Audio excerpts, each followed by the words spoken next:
시편 135편, 시편 묵상으로는 제일 마지막 시편입니다. 제목은 왜 가짜가 더 좋지? 우리는 의식을 하지 않는데 가짜를 훨씬 더 좋아합니다. 제가 EM 설교 마치고 내려오는데 우리 성도님 한 분이 나비 넥타이가 보기가 좋다고. 그래서 제가 나도 진실보다 아부를 좋아합니다. 우리는 이 에고로 된 세상에 살기 때문에 가짜가 편하고 거짓이 좋습니다. 좋고 나쁘고 그런 얘기가 아니에요. 부부 간에 만약에 진실만 얘기한다 그러면 이 세상 부부 중에서는 살아남을 부부가 아마 없을 거예요. 거짓말을 안 하신 유일한 분이 예수님이죠. 3년 만에 죽으셨어요. 빨리 죽고 싶으면 진실을 얘기하시면 됩니다. 오래오래 편하게 살고 싶으면 거짓말을 많이 하면 됩니다. 근데 우리는 거짓말 실력도 형편이 없어. 문제입니다. 그래서 예수님은 그랬죠. 그 선지자가 당연히 핍박을 받는 것이다. 너희를 욕하고 박해하고 거짓으로 너희를 거슬려 모든 악한 말을 할 때 너는 기뻐하고 즐거워하라. 너희가 분명히 복된 사람들이다. 너희는 분명히 하나님의 진실에 있는 사람들이다.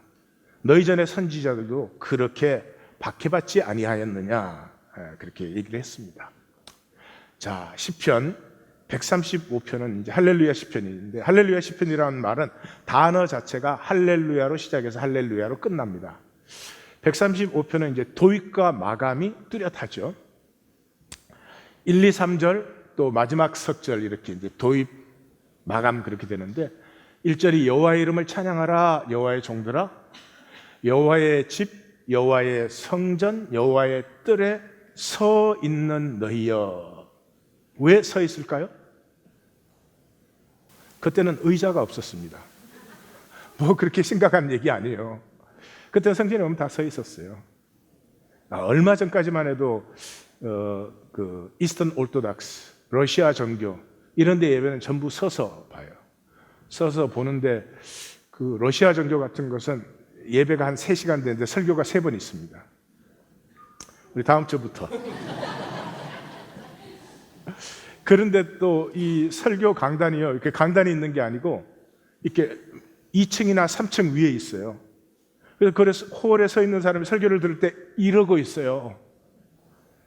그 목에 디스크 안 걸리는 게 신기할 정도입니다.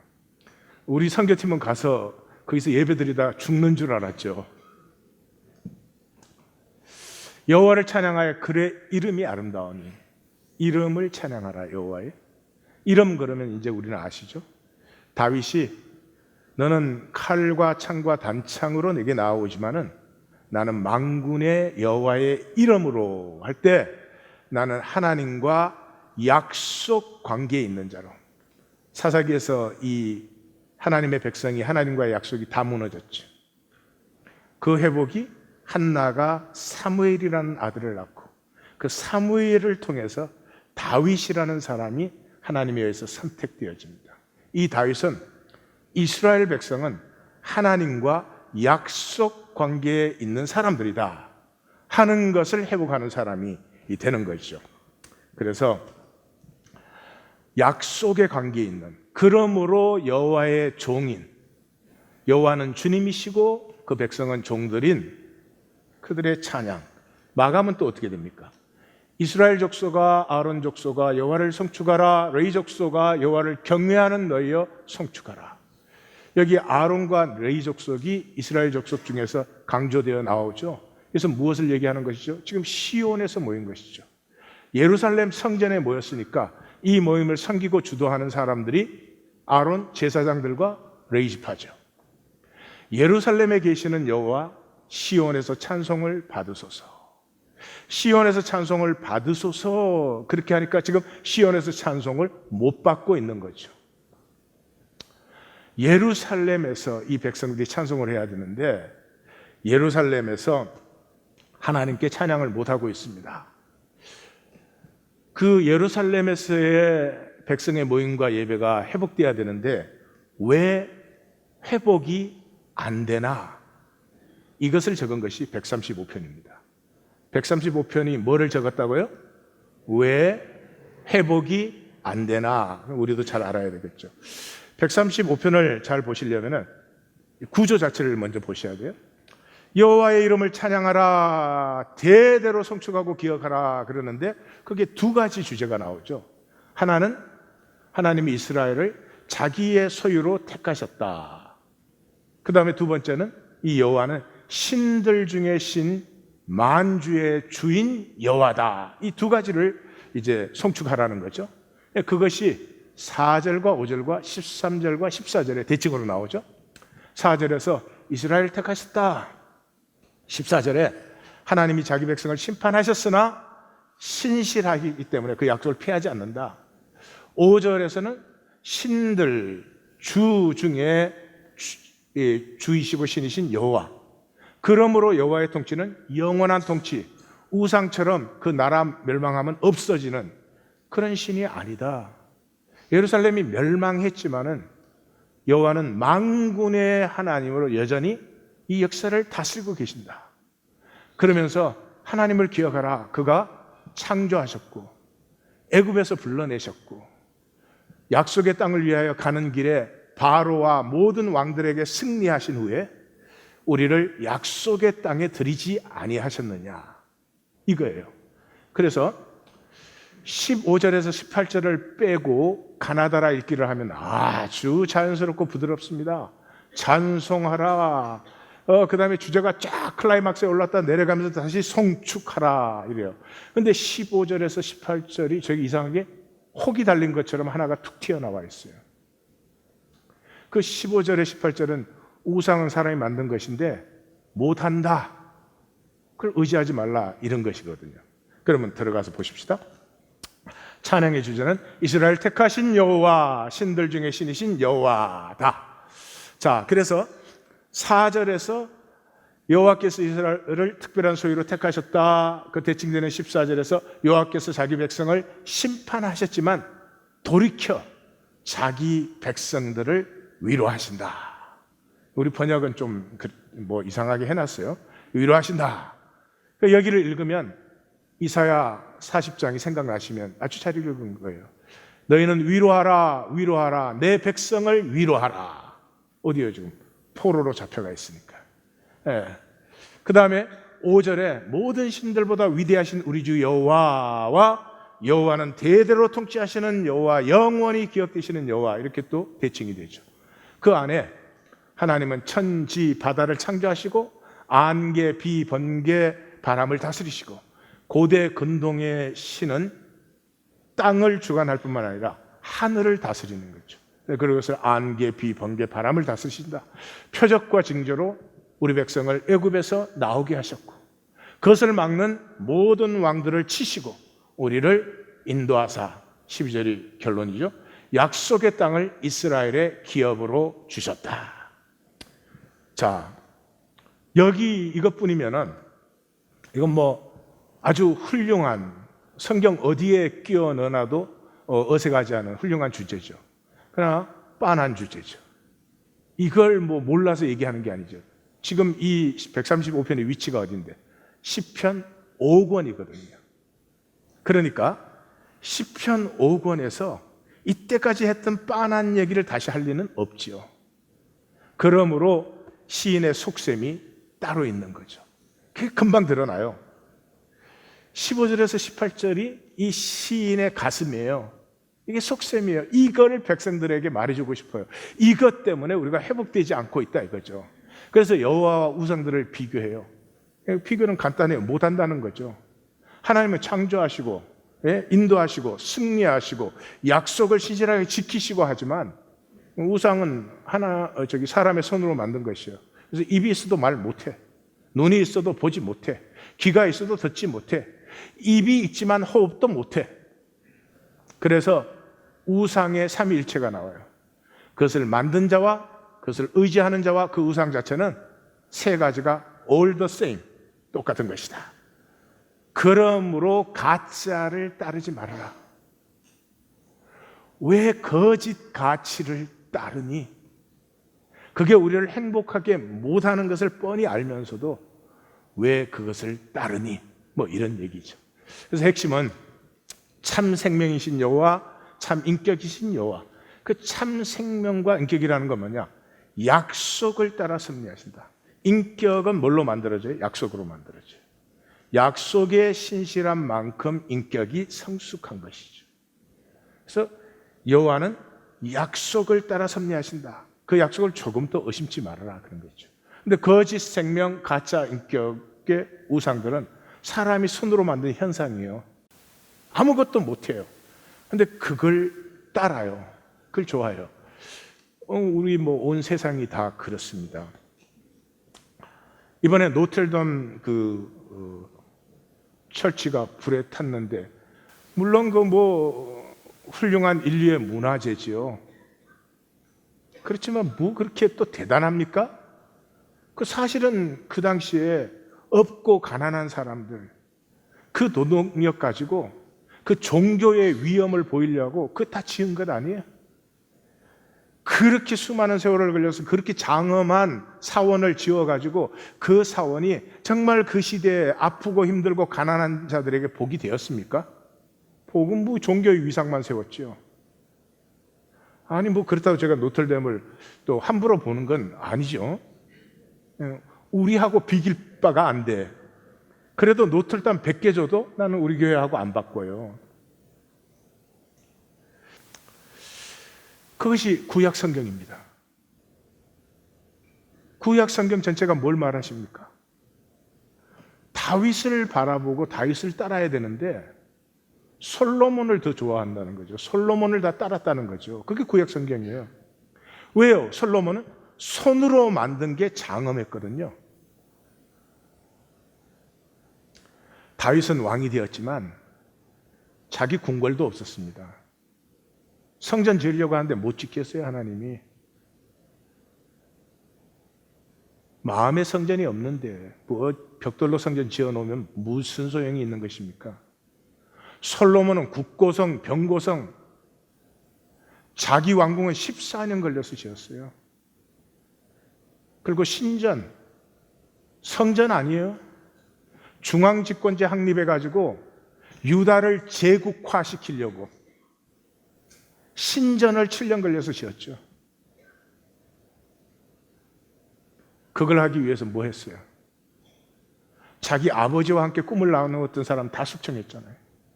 아도니아 죽이고 요압 죽이고 시므이 죽이고, 그 다음에 아비아달은 제사장은 다윗과 광야에서 함께 동고동락을 같이 하며 같은 꿈을 꾸었던 제사장은 차마 죽일 수가 없으니까 뭐라 그랬어요? 추방시켰죠. 제사장 아비아달에게 이르되 내 고향 아나돗으로 가라. 넌 마땅히 죽을 자로되. 자기가 죽을 자인 걸 몰라요.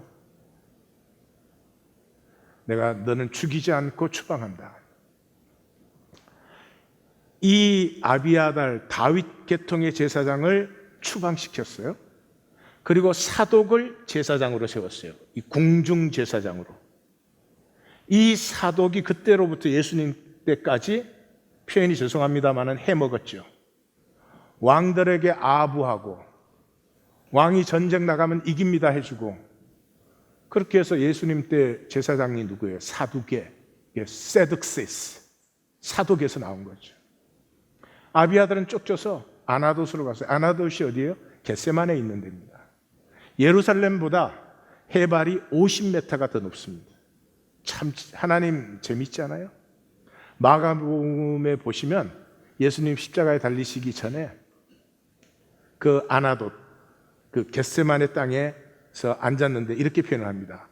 예수께서 성전을 마주 대하여 앉으사. 예수님이 앉은 자세 가르쳐주고 있는 것입니까?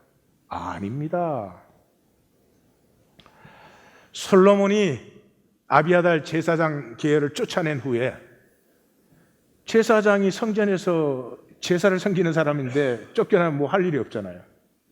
이 사람들이 하나님의 말씀을 선포하는 선지자의 물결이 되죠. 선지자의 물결이 되죠. 그래서 쫓겨난 이 제사장 선지자의 물결이 황금으로 번쩍번쩍거리게 지은 솔로몬의 성전을 340년을 꼬나보고 있는 것입니다. 우리는 340년이 긴 것 같습니까? 눈 깜짝할 시간입니다. 솔로몬이 뭘 번쩍거리게 하더니 조금만 패스트포워드 시켜보면 그냥 망해서 내려가는 것입니다. 그 330년, 40년 후에 이렇게 나옵니다. 예레미야 선지자. 예레미야 선지자가 무슨 선지자예요? 예루살렘이 멸망한다는 걸 선언한 선지자죠. 베냐민 땅, 아나돗의 제사장들 중 hil기야의 아들 예레미야의 말이라. 솔로몬이 쫓아낸 그 줄기에서 말씀 운동이 피어나 선지자 물결이 되어서 그 선지자 물결이 이제 너 우상, 그 손으로 지은 번쩍거리는 거 그 바라보느라고 멸망하는 이 안타까운 이스라엘, 내 멸망을 선포하노라.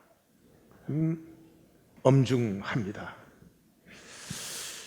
자, 오늘은 이것을 가지고 우리 좀 근본적인 문제를 조금 같이 생각해 보십시다. 창조와 존재의 비밀이에요. 태초에는 하나님뿐이었죠. 하나님뿐. 하나님뿐이시면 사실 하나님이 안 계시는 거죠. 하나님만 계셨다는 것은 타자가 없었죠. 하나님 외에는. 타자가 없으면 경험이 없죠. 네. 내가 나하고 관계하는 것도 타자가 있을 때 관계가 되는 것입니다. 타자가 없으면 내가 나를 타자화시킬 수도 없죠. 그러므로 내 자신도 없는 거예요. 그렇기 때문에 창조는 불가분한 것입니다. 모든 것이 내 안에 있고 나와 하나인데 그 나인 것을 타자화 시켜줘야 됩니다. 이것들이 타자화 될 때에 경험이 일어나게 됩니다. 어떤 경험이 일어나느냐? 타자는 불가분 타락하게 됩니다. 하나님이 타자화 시켜줬는데 지금 절 따라오고 계시죠?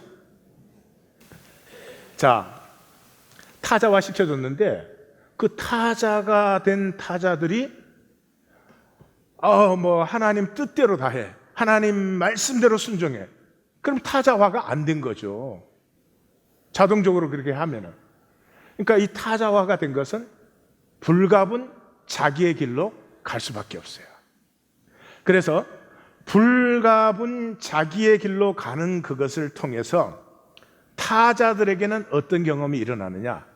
우리는 당연히 양 같아서 각기 제 길로 가지만 여호와께서는 우리의 고통을, 우리의 죄를 담당하사 하나님이 허락하신 것이기 때문에 아무리 자기를 배반하고 자기에서 떨어져 나가도 끝까지 사랑하시고 끝까지 보호하고 지키시는 하나님의 아버지됨이 하나님에게 경험이 돼요.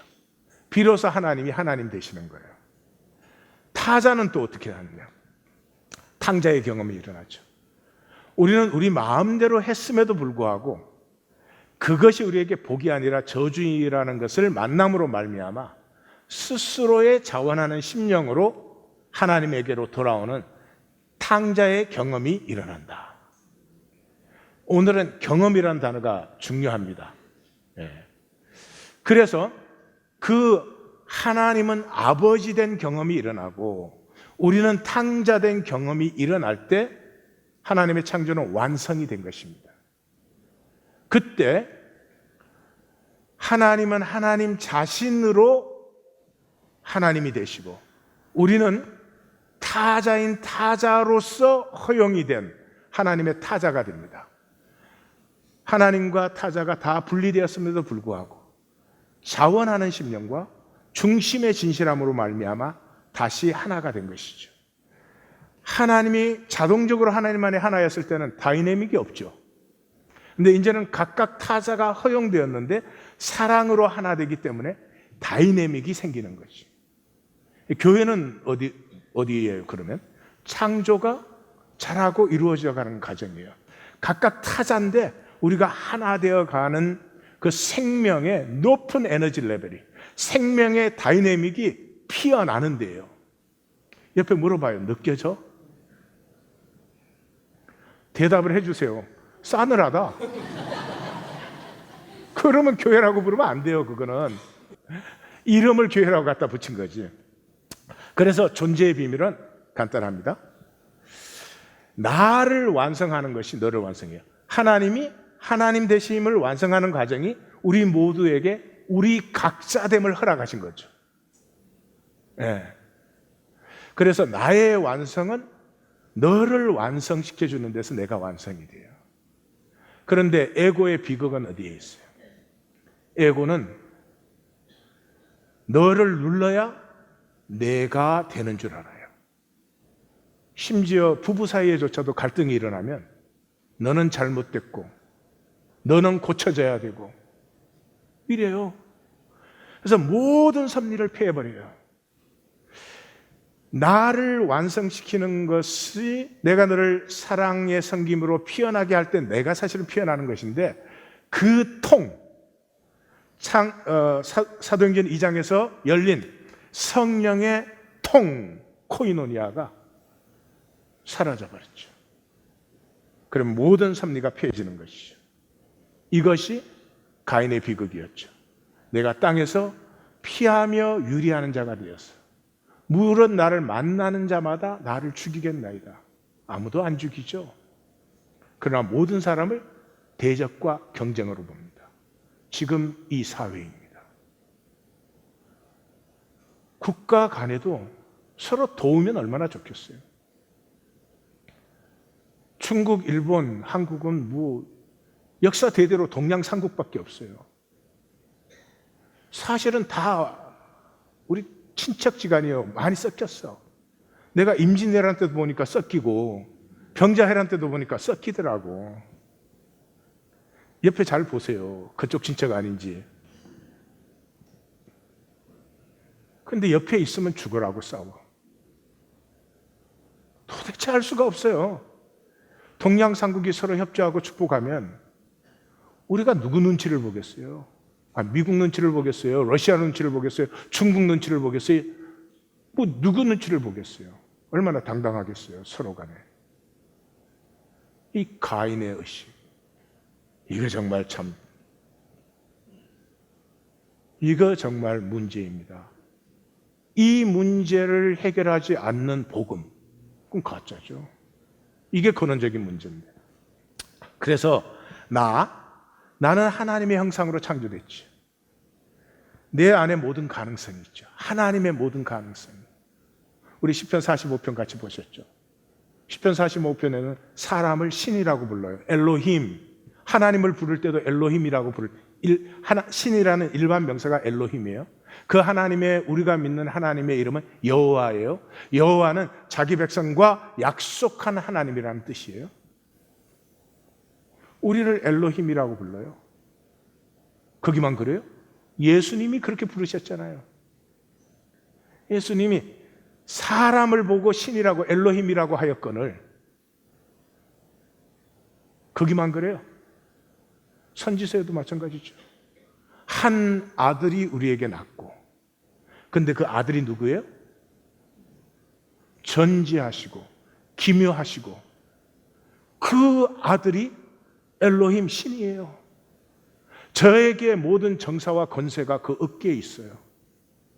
이런 하나님이 자기의 모든 사람과 자기의 모든 형상으로 창조해서 하나님 대신에 이 모든 세계를 하나님의 사랑으로 회복하기 위해서 우리를 보내신 거죠. 이 성경을 보면 어마어마합니다. 예수님 그러잖아요. 이 산더러 바다에 빠치우라 할지라도 그렇게 될 텐데 누가? 사람이. 사람은 산을 바다로 바꿀 수 있어요. 광야의 길을 열 수 있고 사막에 강이 흐르게 할 수 있어요. 요즘 시대는 리터럴리 문자적으로 성취되고 있잖아요. 요한복음 20장 총결론에서는 뭐라 그래요? 우리에게 죄사함의 권세가 있어요. 너희가 누구 죄든지 사하면 사하여질 것이고 너희가 누구의 죄든지 그대로 두면 그대로. 왜 사하지 않습니까? 조건 있습니까? 여기에? 사하시면 돼요. 남편이십니까? 아내의 죄를 사하십시오. 아내이십니까? 남편의 죄를 사하십시오. 성도십니까? 성도의 죄를 사하십시오. 왜 그걸 서로 간에 붙들고 있습니까? 그 정도가 아닙니다. 요한계시록의 결론에 가면 우리가 주님과 함께 보좌에 앉아 온 세상과 역사를 심판한다고 되어 있습니다. 우리 세상에서 어떻게 하면 좀 잘 먹고 사나? 어떻게 하면 좀 편안하게 사나? 그런 존재 아닙니다. 절대로 행복하지 않습니다. 아무리 잘 먹고 살아도 행복하지 않습니다. 왜냐 그러면 우리의 가능성이 그보다 훨씬 더 크기 때문에. 아무리 잘나고 출세하고 성공을 해도 행복하지 않습니다. 아니, 그 사람들이 더 위험합니다. 그렇게까지 했는데도 행복하지 않으니까 엉뚱한 것들을 자꾸 쓰게 되는 것이죠. 미국이든 한국이든 온 세계 어디든 이 에고의 지키기, 에고의 지키기. 에고는 실체가 아니잖아요. 이 에고는 나의 가짜자, 하나님이 만드신 나됨이 아니고 내가 상황에 반사, 리액트하는, 반사되는 이 그림자잖아요. 실체가 없기 때문에 항상 두려워합니다. 두려워할 일이 없죠. 하나님이 태어나게 하시고 하나님 부르시면 가는 거고 하나님이 주신 자리에서 내가 어떻게 먹고 사느냐는 하나님 책임이고 내가 언제 만들어 달라고 한 적은 없잖아요. 그렇게 하나님이 지켜주시는 삶 속에서 나의 의미, 나의 가치를 피우는 건 내 몫이죠. 그건 하나님이 해줄 수 없죠. 하나님의 일은 내가 하려고 그러고 내 일은 폐해놓고. 왜요? 두려워서. 실체가 없는 사람의 특징은 두려움이에요. 두려움. 뭐든지 그렇습니다. 제가 지난번 목회할 때는 이 초등학교를 못 나오신, 그때 뭐 전쟁 있고 뭐 참 가난하고 초등학교를 못 나오신 분이 계시는데 아니 대학원 나온 분에 비해서 빠지지 않아요. 신앙도 인격도. 뭐가 부끄럽습니까? 그런데도 그분이 저한테 와서 그 고백을 하는데 평생의 가슴에 맺혔던 고백을 저한테 했죠. 제가 고맙습니다. 감사합니다. 저한테 그 고백을 해주시다. 성도님, 그 조건이 성도님의 가치에 조금도 마이너스도 플러스 되지 않습니다. 하나님이 성도님을 창조하신, 그건 다이아몬드 같은 건데 다이아몬드에다 뭐 빨간 점 하나 더 찍었다 덜 찍었다, 그게 뭐. 그럼 뭐 굉장히 우시더라고요. 많이 우셨어요. 그런데도 그 다음에 이렇게 성도들하고 있다가 학교 얘기 나오면 화장실을 가셔야 돼. 실체가 없다는 건 그렇게 두려운 거예요. 육신을 입고 있는 동안 우리가 온전해지지 않죠. 예수님께서 이 지옥을 경고하실 때 되게 두 가지를 쓰시죠. 이 악하고 게으른 종아를 쫓아내는 것과 또 바깥 어두운 곳에서 슬피 울며 이를 갈리라 하는 이 두 가지를 하시는데, 이 두 가지가 다 나오는 것이 달란트 비유입니다. 누구에게? 한 달란트 가진 자에게. 한 달란트 가진 자가 뭐라고 했습니까? 내가 두려워하여 땅에 파묻어뒀어요. 하나님이 나에게 하나님의 형상을 주셨는데 그걸 피우는 건 참 두려운 일이죠. 내 안에 있는 아름다움, 내가 리액트 하는 건 얼마나 쉽습니까? 누가 쿡 찌르면 그냥 그 뭐 에너지가 없어도 자동 반사되죠. 그렇지만 쿡 찔렀을 때 내 안에 있는 아름다움으로, 내 안에 있는 하나님 형상의 사랑과 용서로 그것을 되돌려서 축복해 주기는 쉽지 않은 일입니다. 두렵죠. 그렇게 살면 죽을 것 같아요. 에고의 세상은 하나님 말씀 따라 살면, 하나님 믿고 살면 죽을 것 같아요. 그래서 교회에 왔을 때만 얘기하는 거고 삶에서 어떻게 그렇게 살아? 두렵습니다. 그래서 자기 자신을 한 번도 살아보지를 못했어요. 경험해보지를 못했어요. 내가 누구인지를 경험해보지를 못했어요. 사막에 강이 흐르게 하는, 산들어 바다에 빠치우라 할지라도 그대로 될 텐데, 그것이 인간이 가진 것이에요. 인간에게 허락된 것이에요. 죄 지으려고 그렇게 하면 될까요? 그럼 벌써 두려움이 들어와 있죠. 선과 의를 위하면 무엇이 두렵겠습니까? 필요하다면 얼마든지 선언할 수 있죠. 하나님이 창조하신 나를 경험해 본 적이 없어요. 그러면 나와 하나님 사이에는 관계가 아무것도 없어요. 나에게는 하나님도 하나님이 경험되지 아니하였고 나도 내가 경험되지 않았죠. 그래서 우리의 삶이라고 하는 것은 간단하게 정리하면 두 가지에서 나오는 것이요, 사랑과 두려움이에요. 우리의 모든 생각, 말, 행동, 모든 선택, 결단, 그 뿌리가 사랑에서 나오는 것이 있고 그 뿌리가 두려움에서 나오는 것이 있습니다. 둘 중에 하나를 살 수 없습니다. 내가 하나님 믿으면 두려움은 없어지고 사랑으로만 살고, 그렇게 되지 않아요. 육체가 있는 한은 이 두 가지가 우리의 뿌리입니다. 중요한 것은 이것이에요. 하나님을 신뢰하면 사랑이 중심이 돼요. 사랑의 두려움을 가지고 살아요. 이 사랑의 두려움을 가진 사람은 희생할 수 있습니다. 내가 피어난다는 건 나를 희생한다는 얘기예요. 내가 바라보는 그곳, 내가 되고 싶은 그런 존재가 되기 위해서 나의 모든 것을 희생해 나가는 것이죠. 희생은 남을 위해서 하는 게 아닙니다. 이 에고는 희생이란 게 존재하지도 않지만 희생이 뭐 남을 위해서 해주는 것 같아요. 아니요. 그냥 나를 위해서 하는 거죠. 남편이 아내를 위해서 희생하는 만큼 남편다워지는 거죠. 뭐 이렇게 담대하게 말할 자격이 있나? 그런 생각은 하지 마셔요.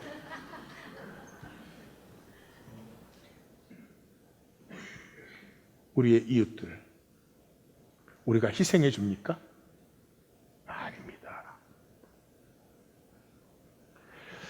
우리 이웃 중에 아프고 힘든 자들이 있을 때 제일 먼저 하나님의 가슴이 그리로 흐르고 있습니다.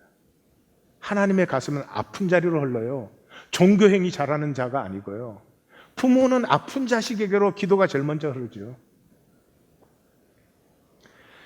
그 하나님의 흐르는 생명 줄기에 나의 흐름이 같이 하나가 될 때 내 생명이 피어나는 거죠. 근데 중심이 두려움이 되면, 두려움의 사랑이 되면 이게 모든 걸 망쳐요. 종종 우리의 자녀 교육이 우리 자녀를 더 망치는 이유가 여기에 있어요. 분명히 사랑하는데 두려움의 사랑이에요. 그래서 자식이 안 될까 봐 걱정을 더 하는 거지. 그럼 대극의 법칙에 의해서 안 될까 봐가 이루어지지, 안 될까 봐 뭐 걱정하고 어찌고 한 거, 그게 이루어지는 게 아니죠. 그래서 에고는 거짓으로 모든 것을 패합니다. 왜 우리 가짜를 좋아할까? 왜 우리는 우리 자신을 살지 못하고 우리 스스로 패할까? 심지어 그렇게 살아가는 우리의 자녀까지도. 그게 세 가지의 보니까 이유가 있어요. 많이 있겠지만 정리를 해보면, 첫째는 이거예요. 우리에게 이 세계는 물질적 세계예요. 뭐 하나님 주여 난리를 쳐도 물질적 세계예요. 내가 누구냐 그러면 내가 하나님 안에서 얼마나 성숙하고 하나님의 뜻에 내가 참 합하고 이런 거 생각나십니까? 아니요. 내가 뭐 집을 어떤 거 가졌나, 차를 어떤 거 타느냐, 뭐 내 지위가 뭐냐, 돈을 얼만큼 버냐, 그런 거밖에 생각이 안 나요. 물질적 세계로 봐요. 물질적 세계에는 손해를 못 봅니다, 절대로. 물질적 세계의 최고의 거짓은 손해는 손해뿐이야. 그래서 희생이 불가능해요. 이게 점점 세상이 가족 간에도 희생이 안 됩니다. 이게 구약이에요. 하나님이 땅을 약속하셨잖아요. 근데 하나님이 약속하신 땅은 이 평면 차원의 땅이 아니죠. 이 평면적인 땅이라고 하는 건 이거 자체가 거짓이에요. 자, 우리 하나님 교회가 이 대지를 우리가 뭐 구입해서 이 등기가 우리 이름으로 돼 있죠. 그게 무슨 뜻이에요? 아니, 이 땅 위에 있는 모든 건 우리 것인가? 이 땅 밑에 있는 모든 것은 우리 것인가? 없어. 어리석기 짝이 없어. 사용권이에요, 사용. 그것도 우리끼리의 사용권일 뿐이에요. 여기에 뭐 천재지변이 일어나면 이 땅 없어지면 아무 소용이 없는 거 아니에요. 만약에 땅이 평면적인 차원이라면 살면 땅 따먹기지. 어떤 사람이 많이 차지하면 다른 사람은 적게 차지해야지. 그런 땅을 약속하신 거예요? 아니죠. 땅을 주셨는데 땅을 누릴 줄 몰라요, 이 백성들이.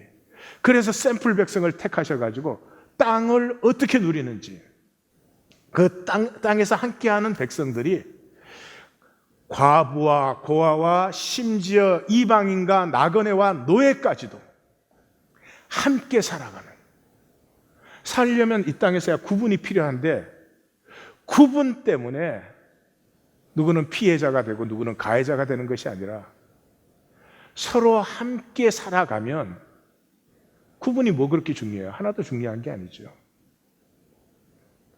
그렇게 서로를 가꾸어 가면 얼마나 삶이 무슨 두려움이 있겠습니까? 뭘 얼마나 더 가지나요? 누가 그렇게 신경을 써요? 더 가지면 더 먹습니까? 아닙니다. 온 세상 다 가져도 자기 쓸 만큼밖에 못 써요. 참 어리석어서 자기가 더 가지면 더 많이 쓰는 줄 알아. 어리석습니다. 거기서 함께 더불어 살기가 되면은, 우리 하나님 교회 주제 라이프 투게더 더불어 살기가 되면은 뭘 신경을 써요? 내가 얼마나 내 안에 있는 내가 진정으로 원하는 삶, 그것을 얼마나 피우고 얼마나 사는가, 그게 관심이 되지 사람에게 보이려고.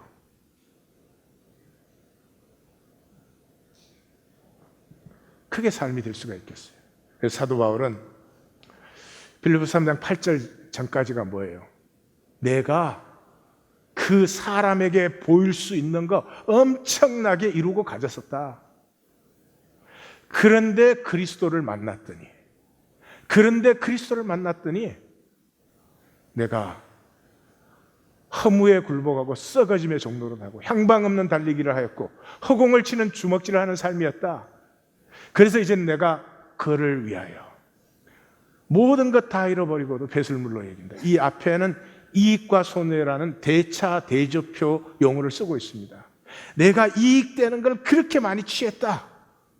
그리고 손해를 볼까 봐 벌벌 떨었는데 그 내게 이익이던 그것이 이제는 배설물이다. 그리스도를 얻고 싶고 그 안에서 피어나는 나를 나는 발견하고 싶어, 보고 싶어, 만나고 싶어. 두 번째는 세계를 물리적 세계로 볼 뿐만 아니라 모든 관계를 육적 관계로 봅니다. 육적 관계라는 건 평면의 관계죠. 상황밖에 없어요. 그래서 우리가 자녀 교육이 제일 실패하는 것이 상황 때문에 아이의 존재를 파괴시켜요. 네. 아이가 점수를 뭐 얼마나 받았느냐, 뭐 어떤 학교를 갔느냐, 얼마나 뭐 성공하느냐, 그 상황 때문에, 그 상황이 잘못될까봐 두려움의 사랑으로 양육을 하기 때문에 그 아이도 중심이 두려움이 되고 말아요. 중심이 두려움이 되면 우주를 다 가져도 두려워해요. 중심이 사랑이 되면 십자가 위에 있어도 사랑을 해요. 그래서 이 관계가 육적 관계가 되면, 에고 중심의 관계가 되면 너와 나를 대립관계로 보고 가능하면 진실은 피하고 싶고 편하게 거짓으로 관계하고 싶은, 거기에는 두 가지 없어요. 행복할 수 없고 실제를 만날 수가 없어요. 실제가 뭐예요? 하나님이 실제세요. 하나님 창조한 내가 실제예요. 그리고 나를 담아준 이 온 우주가 실제예요. 그 세 가지를 하나도 못 만나요. 평생을 사는데도 자기가 누군지를 몰라요.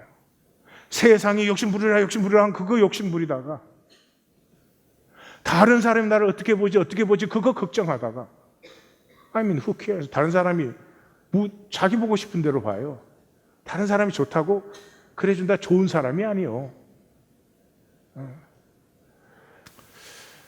이것이 오늘 우리의 근본적인 문제입니다. 시편 135편 기자가 말하는 것처럼 왜 그 아무것도 못하고 사람이 손으로 만든 걸 그렇게 좋아하냐?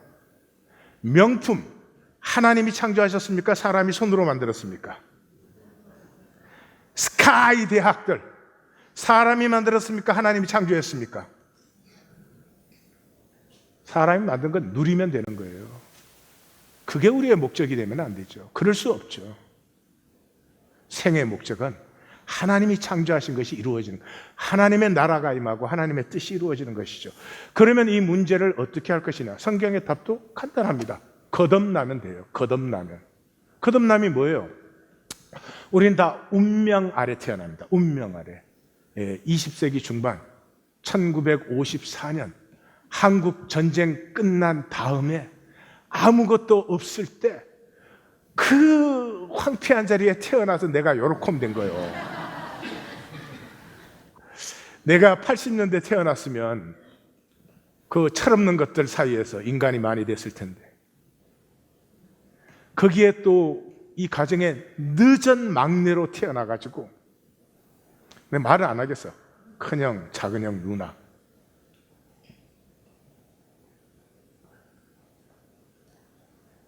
모든 것은 운명 아래 태어나요. 태어나는 이 시간과 공간의 세계 속에서는 어떤 조건으로 태어나죠. 인간 이하의 세계는 운명이 끝이요. 사자가 아프리카 사파리 파크에서 태어난 사자냐? 아니면 창경원 동물원에 태어난 사자냐? 요즘도 동물원 창경원에 있어요? 아니요? 어디에 있어요? 덕수궁에 있나?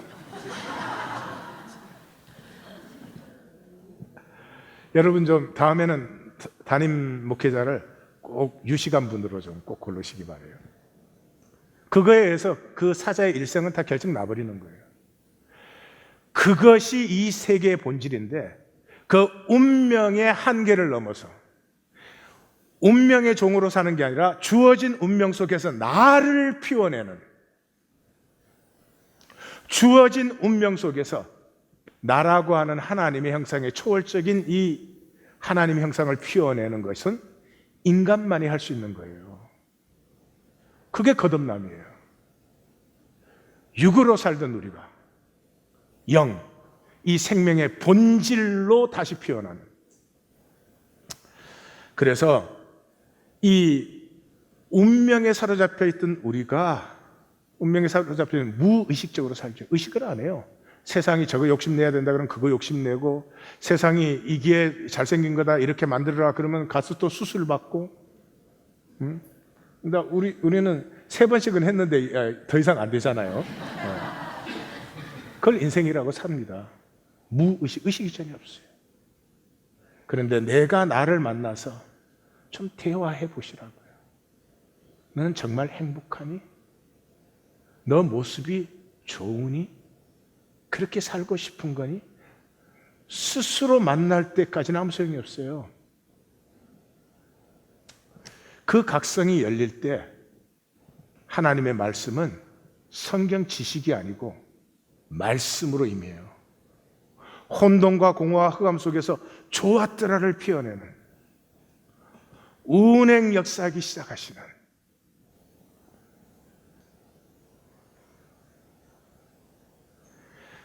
나의 본질에 대한 각성과 말씀이 만난 자리에서 내가 피어나죠. 내가 피어나기 시작한 사람은 반드시 그 삶을 광야로 삽니다. 그냥 광야가 아니라 불기둥과 구름기둥으로 함께 하시며 지키시고 보호하시고 인도하시는 사랑의 광야로 경험합니다. 에고는 궁궐에 살고 싶어 합니다. 세례 요한이 그랬죠. 광야에 왜 나갔니? 부드러운 옷을 입은 사람 보러 나갔니? 부드러운 옷을 입은 사람은 왕궁에 있지. 왜요? 내가 피어나기 시작하면 삶의 모든 것이 나에게 도전입니다. 도전. 모든 부딪혀오는 게 이게 좋으냐 싫으냐의 문제가 아니고요. 에고는 그냥 좋으냐 싫으냐, 평생이에요. 이게 좋으냐 싫으냐. 나됨을 피워내는 하나님의 섭리로 내게 부딪혀옵니다. 그러므로 고난을 택하는 것입니다. 그래서 광야예요. 고난을 택한다고 그러니까 그러면 이 생명이 피어난 사람만 고난을 받나? 천만에요. 이 세상에 육체로 태어난 사람 전부 다 고난을 받아요. 근데 고난을 고난으로 받는 사람이 있고 고난을 고생으로 받는 사람이 있어요. 애굽에서 한 건 고생이요.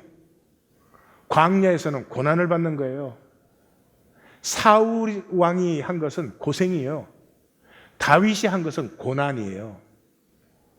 뭐가 중심이에요? 생명이 피어나느냐 안 피어나느냐, 그것이에요. 그래서 호세아 선지자는 이렇게 말해요. 이스라엘을 회복시킬 때 보라, 내가 그를 거친 들로 데리고 가서 거기에서 말씀으로 위로하여. 에고는 뭐밖에 몰라요? 그저 편한 것밖에 몰라요. 이 세상이 감옥이거든. 이 세상이 한계예요. 이 세상을 초월할 생각을 못 해봐요. 주어진 것 이상을, 그저 주어진 것이 전부예요. 차가 10만 불짜리, 5만 불짜리, 3만 불짜리, 1만 불짜리가 있는데 어느 차를 내가 살 수 있느냐? 이게 자기인 줄 알아요. 그러니 closed system, 초월이 없는 시스템이에요. 그러면 뭐 목적은 뻔하지. 어떻게 하든지 편해야 되지. 어떻게 하든지 마음대로 먹고 마음대로 쓰고 그거밖에 없어요. 에너지 레벨이 엄청 낮은 것입니다. 그 상황 속에서 하나님의 나라라는 건 나를 피우는 거죠. 나를 경험해 가는 것입니다. 나날이 깜짝깜짝 놀라야 돼요. 내 안에 이런 것이 있다. 그래서 예수님은 간단하잖아요. 거듭남이 뭐예요? 육으로 난 것은 육이고 영으로 난 것은 영이고. 육이 뭐예요? 물질. 물질은 에너지 레벨이 굉장히 낮은 거예요. 이거 불만 태워도 에너지 활동이 확 활발해집니다. 그러면서 뭐가 돼요? 빛이 되죠. 완전히 소멸되면은. 육으로 난 건 육이에요. 에너지 레벨이 낮으면 뭐 낮은 거죠. 사랑하고 싶지 않은 사람이 누가 있어요? 아니, 더 아름다워지고 싶지 않은 사람이 누가 있어요? 용서하고 싶지 않은 사람이 누가 있어요? 40일 금식을 10번을 해도 안 돼요. 에너지 레벨이 낮으면. 에너지 레벨이 높으면, 영으로 난 것은 영이니 물질은 에너지 레벨이 낮은 것이고 비물질은 에너지 레벨이 높은 상태예요. 내 에너지 레벨이 높은 상태에 있으면 미워하려고 해도 사랑이 되지요. 그게 더 자연스러우니까요. 생수의 강이 속에서 솟아나는 것이니까요. 사랑하는 성도님들, 종교 생활에서 이제 생명을 피우는 시간이 열렸습니다. 이번 그 새벽 성회를 하면서 그런 느낌을 받았어요. 하나님이 우리 에고에 강력하게 도전을 하셨잖아요. 그래서 마치 충격요법을 하시는 것 같아. 이 충격요법이 최근에 여러 분야에서 쓰이는데, 예를 들면 비만 환자 중에서 극심한 환자들, 원리적으로 모든 것이 동일한 것 같아요. 이유는 뭐냐면 자기 자신을 보지 않아요. 네, 얼굴만 봐요. 얼굴은 비만해봐야 별 차이가 없으니까. 그래서 그 치료하기 위해서 자기 몸을 보게 해요. 샤워를 하면서도 그분들은 그 몸을 안 본대요. 이렇게 막 몇백 파운드씩 돼버리면. 근데 이분들이 그걸 몰랐던 게 아니잖아요. 근데 처음으로 직접 보면서 충격을 받는데요. 그러면 치료가 시작이 된대요. 살이 좀 찌고 안 찌고 그런 얘기 아니에요. 환자를 얘기하는 거예요. 이번 새벽성에는 하나님이 우리 에고를 만나게 했잖아요.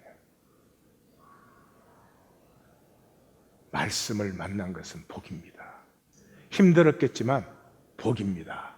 거기에 새 시간이 시작된 거죠. 자, 그러면 이제부터는 하나님의 회복하신 것을 받으라. 경험하라. 하나님의 구원을 가장 잘 설명한 것이 에베소서 2장과 로마서 6장이에요. 뭐라고 해요? 긍휼에 풍성하신 하나님이 우리를 사랑하신 그 큰 사랑을 인하여 허물로 죽은 우리를 그리스도와 함께 살리시고 함께 일으키시고 함께 하늘에 앉히셨다. 제가 이게 너무 길어서 로마서 6장은 여기 올리지 않았지만 로마서 6장은 1절에서 10절까지 이제 에고로 살지 않는, 어떻게 하면 죄로 살지 않는, 죄는 단절이고 에고는 단절이 똑같은, 에고, 죄, 단절은 똑같은 말이에요. 그 단절, 죄를 더 이상 살지 않느냐 하는 걸 설명해 주는 거예요. 거기에 우리가 그리스도와 함께 십자가에서 죽었고 함께 장사되었고 함께 하나님께서 일으키시고 살리시고 함께 부활시키시고 승천하시고 하나님 보좌 우편에 앉게 하셨다. 이게 10번 나와요. 하나됨, 함께, 이게 10번 나와요. 그 다음에 최종 결론이 11절이에요. 잘 보십시오. 우리 같이 한번 읽을까요? 이와 같이 너희도 너희 자신을 죄에 대하여는 죽은 자요 그리스도 예수 안에서 하나님께 대하여는 살아있는 자로 여길지어다. 다 같이 여길지어다. 이 여길지어다를 무슨 이게 어떤 가상 그렇게 좀 인정해주는 그런 말이 전혀 아닙니다. 하나님은 죽으시고 부활하시고 승천하시고 보좌 우편에 앉으시는 그 모든 과정에 혼자 하신 게 아니라 우리를 품어 안고 하셨어요. 기독교인만이 아니에요. 모든 하나님의 형상에 이 하나님의 생명을 다 품어 안고 하나님은 하나 된 것을 이루셨어요. 그것을 이 인류 중에 받는 사람들도 있고 받지 않는 사람들도 있어요. 왜 안 받아요? 에고는 하나님이 하나 되게 하신 것이 절대로 실제로 느껴지지 않습니다. 성경 공부 백날 해도 그렇게 느껴지는 건 아닙니다. 교리로 확신을 해도 성경을 통째로 암송을 하신다고 하나님이 나를 품고 나와 하나가 되신 것이 느껴지지 않습니다. 왜? 경험되어야 느껴지는 것이니까요. 경험되어야 느껴지는 것이니까.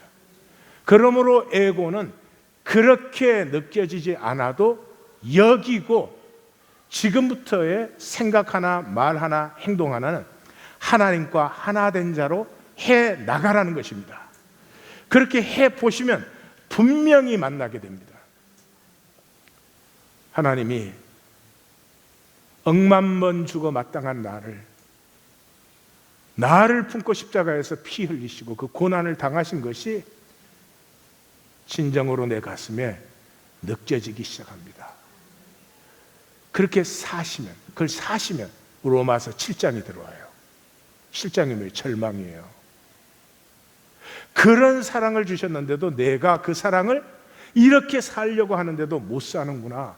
절망이 들어와요. 그러면 8장이 열리는 거죠. 우리 2019년의 남은 시간은 절망을 만나는 시간.